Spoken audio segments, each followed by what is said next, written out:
State Representative Billy Bob Faulkingham. You're the minority leader. Yes, House Minority Leader. House. House District 12. I basically represent the coastal towns from Hancock in the west to Steuben in the east, and my hometown of Winter Harbor in the middle of that. As the House Minority Leader, so you're the guy in charge.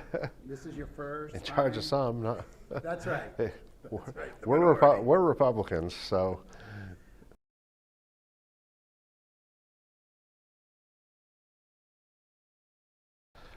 Well, it's kind of like learning how to swim by jumping in, so it's all been sort of like drinking water through a fire hose early on, but I feel like I've settled into it good at this point, and Republicans are unified on a lot of issues that we are here to, stop any gun control legislation that passes. There's some things where, like the budget, where the Democrats don't appear to want to work across the aisle with us, but we're going to be back at the seat again, for the supplemental, and hoping that I feel like there's definitely some a little bit of remorse and from that side, a little bit of regret on how they handled that. So I think there will be a willingness to work with us on the supplemental, so we'll be there. Still fighting for tax relief for low and middle income people like we were the first time. We're here to fight against gun control, which there's a lot of bills being heard today on that. We're looking for bipartisan support on stopping any type of gun control. We're here with some bills right behind me in inland fish and wildlife that are looking to restrict our hunting rights, and there's a lot of people lined up in opposition to that, so we're looking for some bipartisan support to stop that infringement on our hunting rights. And over here on the other side of the hall, there's a lot of people here speaking for medical freedom, and we're hoping that a few Democrats see the error of their ways in passing that vaccine law a couple of years ago and understand how cruel it is to children and how unfair it is to children and families.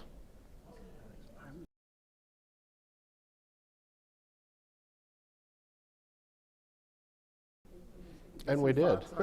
And we did get steamrolled, but when you're in the minority, you're going to get steamrolled at times.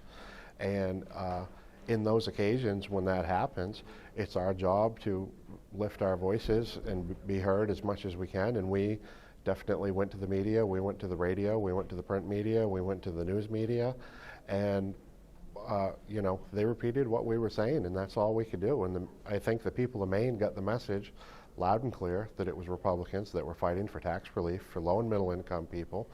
That was the good thing about us, sort of focusing on a message and sticking to it, is that it wasn't like a shotgun with 100, holes in the wall. It was a focused message, and I think the people of Maine heard that loud and clear, and I think the Democrats got egg on their face for the way they handled it. I think that there is genuine regret and remorse for the way that they handled doing a one-party budget, and I think that there's going to be some willingness to come back to the table on tax relief in the supplemental because of it.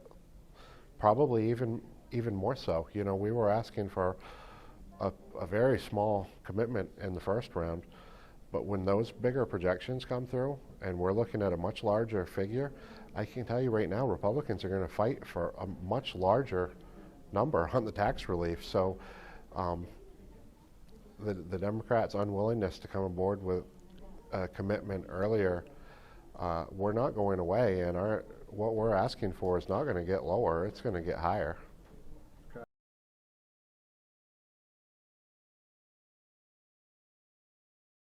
Yeah, well, I would say yes and no to that. Uh, the way that was handled definitely is going to cause some long-lasting bitterness, but us as Republicans, and myself specifically, is always going to judge things on the policy. I'm always going to look at the bill and judge it on its own. There's not going to be ever an opportunity where I vote against a piece of good legislation because of something else that happened in the past. And I, can speak for all my Republican representatives and say that we would never behave in a petty nature like that. Now there might be some parliamentary type of things that we would do that would cause some issues for the majority party, just to show them that we're here, that we're relevant, that we want to be acknowledged. But we would never block good policy over pettiness.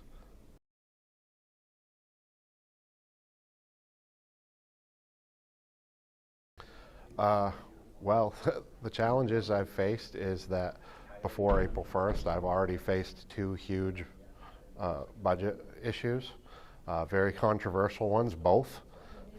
Day one, swearing in day, we were slapped with a huge appropriations bill. Then, when that didn't pass the Senate, we were cast into this, that whole same thing again when we came back to session on our first day of session. And then the timetable sped up on the very first budget, which should have been a budget that went to the end of session. We weren't under any constitutional obligation to pass that until the end of June, but here we've passed it before April 1st. So I would say I've basically been through almost 3 mini sessions before my first April as a leader. These are, this is the type of thing that as a normal legislature you'll go through one time, and I've already been through that 3 times in the first 3 months. So I would say that's been my biggest challenge. Other than that, it's been a joy. I've got a great group of legislators, and we have a good group of young legislators that have come in, that are fired up, that are ready to, do their job. So other than those 3 issues, it's been pretty fun. Lessons from those 3, because those were 3 big legislative ordeals, I should say. Yeah. Anything you kind of like took away from that? Pragmatism.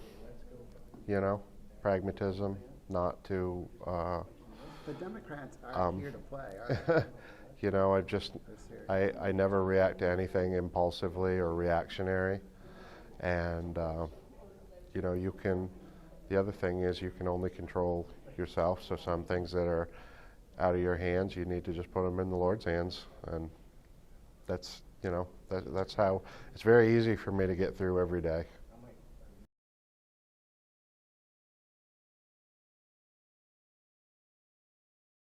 It's a very interesting question. There's some different schools of thought on that. There, could be the confrontational approach that, some people advocate, especially outside of the legislature, advocate for. But the confrontational approach also doesn't, come without its risks of retribution from the majority party. I would rather take the approach, or I prefer to take the approach of negotiate and see where, try to find common ground. And when you can't reach that common ground, then you need to go to the public and present your argument to the public, because the truth of the matter is it's really the public that's guiding much of what's happening here. We're just representatives of the people, and if the people want change, they're going to send that change to Augusta. So Augusta shouldn't be a place where we fix people's problems or tell people how to live. It should be where the people tell the legislature how they want to live and guide it from the outside. And if we're not getting that guidance from the public, then it's not going to happen down here. As a follow-up question, because you said there's kind of a lot of different perspectives. As the House Minority Leader, do you sometimes feel like you're herding cats? Absolutely, and I think that would go for every Republican leader in the House or Senate for as far back as you could possibly go. That's the beauty of our side being Republicans, is that, it's frustrating at times. You don't see that with the Democrat Party. Once they have made a decision behind closed doors, they come out and every single one of them, to the person, will stick to that decision, even though there may be 20 or 25, I'm sure, that would have loved to have voted for low and middle income tax relief. Not one single Democrat cast a vote for that amendment. There's something to be said for that type of unity. Sometimes it can be a good thing, but I think in this example it's very harmful to the people of Maine. but Republicans, you don't see that. I mean, we will urge representatives to vote, to vote a certain way, but at the end of the day, you're not gonna bully or push Republican representatives to like that. I'm not gonna threaten committees or use that type of leadership style. If I can't, convince you of it on your own, then I'm not gonna twist your arm.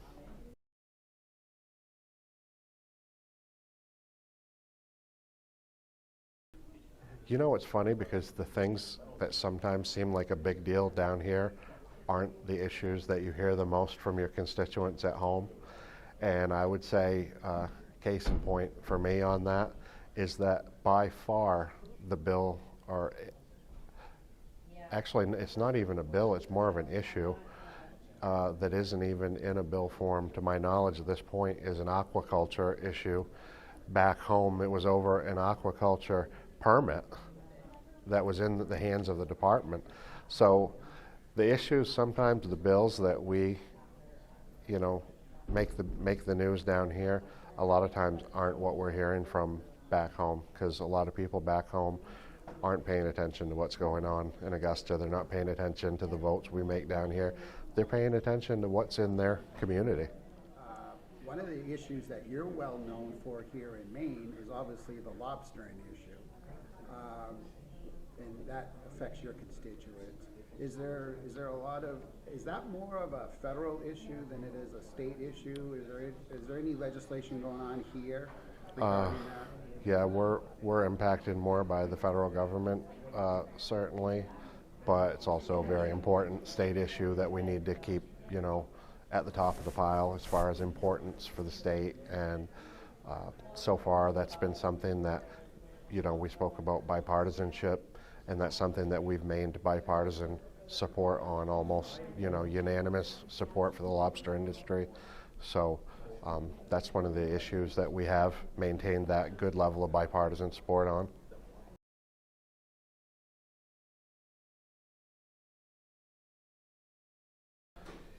There's certain issues that are highly supported by the public, like voter ID. Polls at like 75%, but it's an issue that polls high, but you don't get a lot of activism from.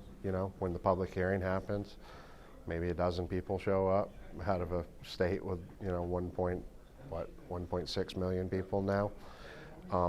I wish the people would come out and support something like that as much as the polls show they do, because it's an issue where I think if the public showed up a little bit more, that we could get some movement from the Democrats. But even though they know that it polls 75%, they're unwilling to support it because they're not really getting any blowback from it.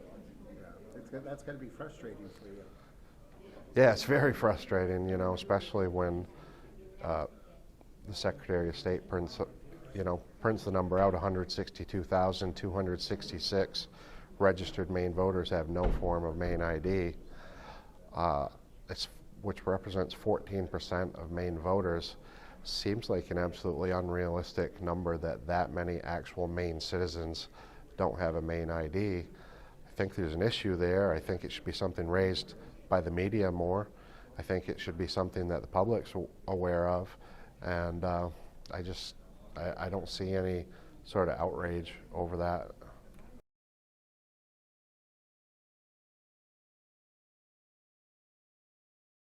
I hope that we achieve legislative victories, and what that's going to look like for our side is we will pass bills. I told my caucus from the very beginning, I said we will have victories. They won't be, we're obviously can count, we're not in the majority, but we will have wins. We will pass bills, and I've had representatives in my caucus tell me today, hey, I had a great public hearing. There's been some bills passing through committee, so we'll have a few. They might be few and far between, but most of our big victories will be on things like gun control, defeating infringements on our hunting rights, and every once in a while you'll squeak in a big one here and there. Can you just give us a few thoughts on the coyote hearing, because that's packed today? Mm-hmm. Yep. Well, hunters turned out in force to oppose and infringement on their hunting rights and hunting season.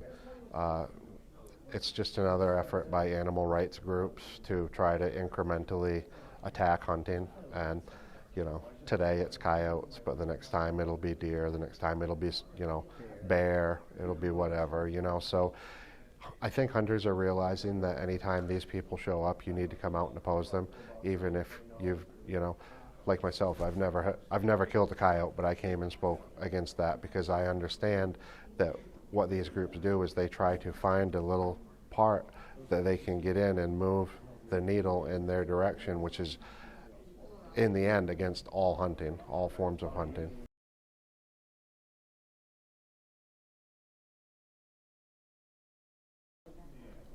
It's the most important thing to me. It's the reason why I'm standing here in front of you. It's the reason why I'm the House Minority Leader, because everything that I've been able to accomplish in the legislature and everything that, I've done has not been through my own ability. It's because I put the Lord in front of me, and you get a special, power and ability when you do that. And so it's absolutely the most thing. Now, I would say that with the caveat that I don't ever intend to use my faith to, as far as my doctrine on forcing it onto other people or anything like that. But I use it as my own guide, and that's how, that's how I act as a legislator. When your laws are written by people of good moral character, and you don't have to have the same religion as me to have good moral character, but the fact that I know that because of my faith in my Lord that I have good moral character, that I'm going to pass laws that are grounded in that.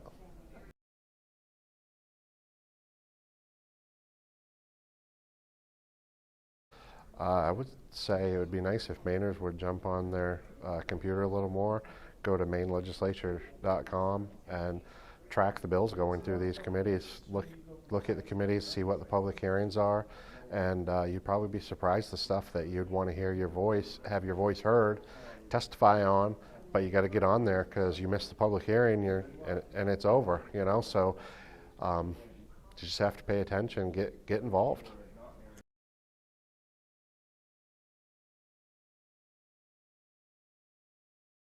Oh, no, they're ahead. They're ahead. Yeah. I think there's change will come. I have 3 kids. I have a 5-year-old, a 9-year-old, and an 18-year-old. And I think they're going to change the state. I think change is coming. I think God is moving. And I think that Maine's best days are ahead of her. I think there's going to be a shift. I think there's going to be a change. I think that Maine is going to, at some point, hopefully enact voter ID and join the rest of the rural states in the country and become a conservative state.